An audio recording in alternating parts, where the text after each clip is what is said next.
டெல்லி மட்டும் இல்லாமல் சமீப காலமாகவே ஏசி வெடிப்பு சம்பவங்கள் அதிகமாகிட்டே இருக்கு. அதுக்கு என்ன காரணம் அப்படிங்கிறத பார்த்துடலாம். ஏன் கோடை காலங்களில் மட்டும் ஏசி வெடிப்பு சம்பவங்கள் அதிகமாகுது அப்படின்னா, ரொம்ப வருடங்களுக்கு முன்னாடி ஏசி அப்படிங்கிறது ஒரு ஆடம்பரமான பொருளாக இருந்துச்சு. ஆனால் இப்போ அது அத்தியாவசிய தேவையாக மாறி இருக்கு. வெயில் சுட்டரிக்கிறதால நிறைய வீடுகளில் 10 மணி நேரம், 15 மணி நேரம், சில சமயம் 24 மணி நேரமும் ஏசி ஓடிக்கிட்டே இருக்கு.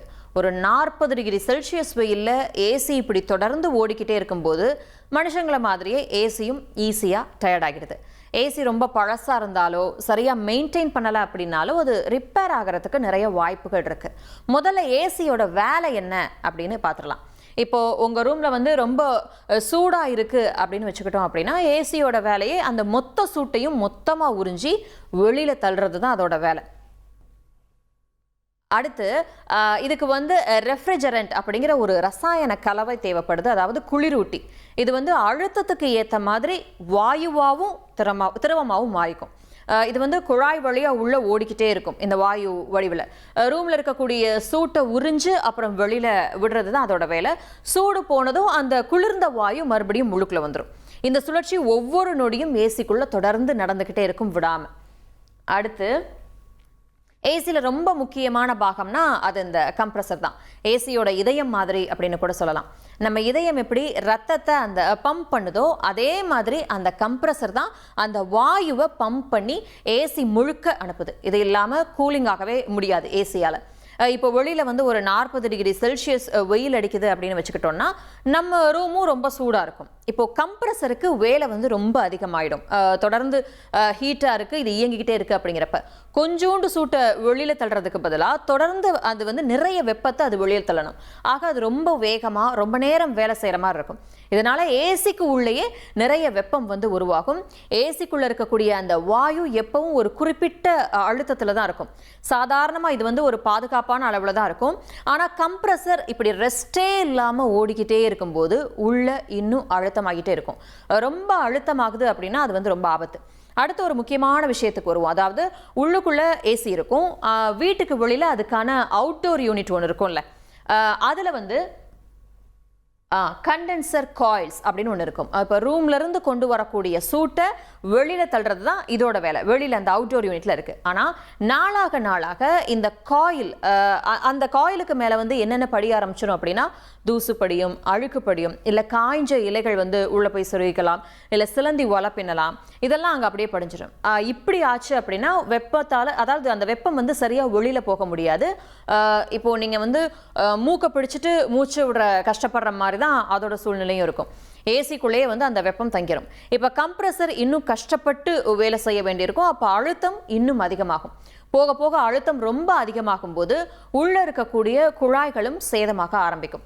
சின்ன சின்ன விரிசல்லாம் விட ஆரம்பிக்கும். இந்த விரிசல் வழியா அந்த உள்ள இருக்கக்கூடிய வாயு அப்படியே லீக் ஆக ஆரம்பிக்கும். இந்த அவுட்டோர் யூனிட்ல இருக்கக்கூடிய இந்த கண்டென்சர் காயில்ஸ் வழியா இந்த வாயு முக்கியமாக குளிரூட்டுறதுக்காக தான் பயன்படுத்தப்படுது. நிறைய ஏசியில் வந்து பயன்படுத்தக்கூடிய வாயு சீக்கிரமே தீப்பிடிக்காது. ஆனால் இப்போ வரக்கூடிய சில புது ஏசிக்களில் இருக்கக்கூடிய வாயு சில சமயங்களில் தீப்பிடிக்க வாய்ப்பு இருக்குது அப்படின்னு சொல்லப்படுது. வாயு எந்த வகையாக இருந்தாலும் கூட அழுத்தம் அதிகமாகி அது லீக் ஆகும்போது பிரச்சனை பெருசாகிடும். எப்படி தீ விபத்து ஏற்பட வாய்ப்பு இருக்குது அப்படின்னா, ஏசிக்குள்ளே இருக்கக்கூடிய அந்த எலக்ட்ரிக் பாகங்கள்ல இருந்து முதல்ல தீப்பொறி வரலாம். உதாரணத்துக்கு டேமேஜ் ஆன ஒயர் இருக்குது அப்படின்னா, இல்லை கனெக்ஷன் லூஸாக இருக்குது அப்படின்னா, இல்லை மின்கசிவு ஏற்படுது அப்படின்னா, இல்லை இன்சுலேஷன் ஒயர் வந்து உருகி போயிடுது அப்படின்னா, இதனாலெல்லாம் அந்த தீப்பொறி வர்றதுக்கு வாய்ப்பு இருக்குது அப்படின்னு சொல்லப்பட்டிருக்கு. இன்னொன்று, ஏசி வெடிக்கும் போது பயங்கர சத்தம் கேட்கும். அது ஏன் அப்படின்னு நமக்கு தெரியாது. ஏன்னா ஏசிக்குள்ள அழுத்தம் அதிகமாகக்கூடிய அந்த சமயத்தில் உள்ள இருக்கக்கூடிய அந்த குழாயோ இல்லை வேற ஏதாவதோ டக்குன்னு உடையும் போது அந்த உள்ள அடைச்சி வச்சிருக்கக்கூடிய அந்த வாயு இருக்குல்ல, அது ஒரேடியாக வெளியில் வரும். அதனால் அவ்வளவு பெரிய சத்தத்தோடு அது வந்து வெடி சத்தம் மாதிரி கேட்டு வெடிக்குது. இன்னொரு முக்கியமான விஷயம், பழைய ஏசியில் நிறைய சிக்கல்கள் இருக்குது. அந்த பாகங்கள்லாம் பயங்கர பலவீனமாக இருக்க வாய்ப்பு இருக்குது.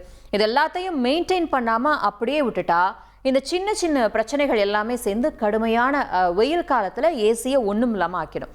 நிறைய பேர் வெளியில் இருக்கக்கூடிய ஏசி யூனிட்டை சுற்றி நிறைய பொருட்களை மறைச்சி வச்சுருவாங்க. உதாரணத்துக்கு சொல்லணும் அப்படின்னா பூந்தொட்டி வைக்கிறது, இல்லை காய போட்ட துணி அங்கே கிடக்கிறது, அட்டைப்பெட்டி, மரப்பலகை, சில சமயம் காத்தோட்டமே இல்லாத சின்ன பால்கனியில் இதை அப்படியே மாட்டி வச்சுருப்பாங்க. இதனால் என்ன ஆகும் அப்படின்னா அந்த சூடான காற்றால் வெளியில் போக முடியாது. அந்த அவுட்டோர் யூனிட் வந்து பயங்கர ஹீட் ஆயிடும்.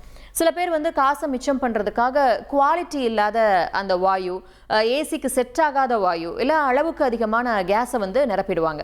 இது ரொம்ப ரொம்ப ஆபத்து.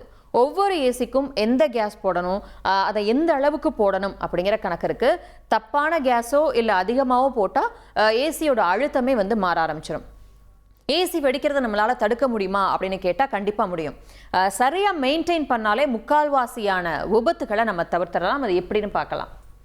அதாவது கோடை காலத்திற்கு முன்பே ஏசியை வந்து முன்கூட்டியே நம்ம சர்வீஸ் செஞ்சு வச்சிடணும். ஏன்னா கோடை காலத்துக்கு தயாராக இருக்கணும். அடுத்து அந்த கண்டென்சர் காயிலை வந்து அப்பப்போ நம்ம சுத்தம் பண்ணணும். சேதமான பழைய ஒயர்கள்லாம் இருக்குது அப்படின்னா அதை வந்து முன்கூட்டியே நம்ம மாற்றி வைக்கணும். அடுத்து ஏசியில் இருந்து ஏதாவது கருகிற மாதிரி வாசம் வந்துச்சுனாலோ, இல்லை ஏதாவது டிஃப்ரெண்ட்டாக நீங்கள் ஏதாவது சத்தம் கேட்குறீங்க அப்படிங்கனாலோ அதை வந்து சாதாரணமாக விட்டுறக்கூடாது. சரி அப்புறம் சரி பண்ணிக்கலாம் அப்படிலாம் விட்டுறக்கூடாது. உடனே அது என்னன்னு சொல்லி கவனிக்கணும். அப்புறம் உங்கள் ஏசியில் ஏதாவது கூலிங் கம்மியாக வருது அப்படின்னா அதையும் நீங்கள் கண்டிப்பாக கவனிக்கணும். ஏதாவது பழுதாகி இருக்கிறதுக்கு வாய்ப்பு இருக்குது. அதே போல் ஏசி பழசாகி அடிக்கடி பழுதாகுது, நீங்கள் அடிக்கடி அதை சர்வீஸ் பண்ணுற மாதிரி இருக்குது, ரிப்பேர் ஆகுது அப்படின்னா புது ஏசி வாங்கிக்கிறது உங்களுக்கு நல்லது அப்படின்னு சொல்லப்படுது. ஆக முறையாக பராமரித்து மேற்கண்ட முன்னெச்சரிக்கை நடவடிக்கைகளை நம்ம எடுத்தோம் அப்படின்னாலே ஏசி வெடிப்பு சம்பவங்களை பெரும்பாலும் குறைச்சிடலாம் அப்படின்னு நிபுணர்கள் சொல்றாங்க. இனி செல்லும் இடமெல்லாம் செய்தி. தந்தி டிவியின் வாட்ஸ்அப் சேனலை ஃபாலோ பண்ணினா செல்ல இருக்கும் இடமெல்லாம் செய்தி. இதோ QR கோட் இப்பவே ஸ்கேன் பண்ணுங்க, ஃபாலோ பண்ணுங்க.